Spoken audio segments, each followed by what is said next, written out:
নারায়ণগঞ্জের ৩১ বছর বয়সী মুসলিম পাত্রী মোর্শেদা বেগম, যার আইডি নম্বর হচ্ছে 136115। পাত্রীর হাইট 5 ফুট 3 ইঞ্চি। তিনি মুসলিম পরিবারের সন্তান। পাত্রী একজন ডিভোর্সি। আগের ঘরে একজন কন্যা সন্তান রয়েছে। তিনি বর্তমানে নারায়ণগঞ্জের একটি প্রাইভেট কোম্পানিতে কর্মরত আছেন, কিন্তু পাত্রীর স্থানীয় ঠিকানা হচ্ছে বাগেরহাটে।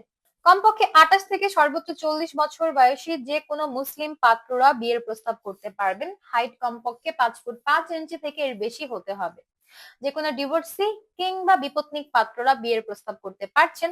আগের ঘরে সন্তান থাকলেও আপনাদের প্রস্তাব গ্রহণযোগ্যতা পাবে। যে কোনো শিক্ষাগত যোগ্যতার পাত্ররা বিয়ের প্রস্তাব করতে পারছেন। যে কোনো চাকরিজীবী কিংবা ব্যবসায়ী পাত্রদের বিয়ের প্রস্তাব গ্রহণযোগ্য হবে। বরিশাল, নোয়াখালী এবং কুমিল্লা ব্যতীত যে কোনো জেলার পাত্ররাই বিয়ের প্রস্তাব করতে পারবেন। তবে পাত্রী সব থেকে বেশি আগ্রহী আছেন প্রবাসীদের বিয়ের প্রস্তাবে, বিশেষ করে ইউরোপ প্রবাসী সিটিজেন পাত্র যারা আছেন, আপনাদের বিয়ের প্রস্তাব সব থেকে বেশি তিনি গ্রহণ করবেন। এবং বিয়ের পর অবশ্যই পাত্রীর আগের ঘরের কন্যা সন্তানের দায়িত্ব পরিপূর্ণভাবে গ্রহণ করতে হবে, তবেই আপনার বিয়ের প্রস্তাবটা তার নিকট একসেপ্টেড হবে। বিস্তারিত জানতে কল করুন আমাদের হটলাইনে কিংবা সরাসরি চলে আসুন সাপোর্ট টিমে।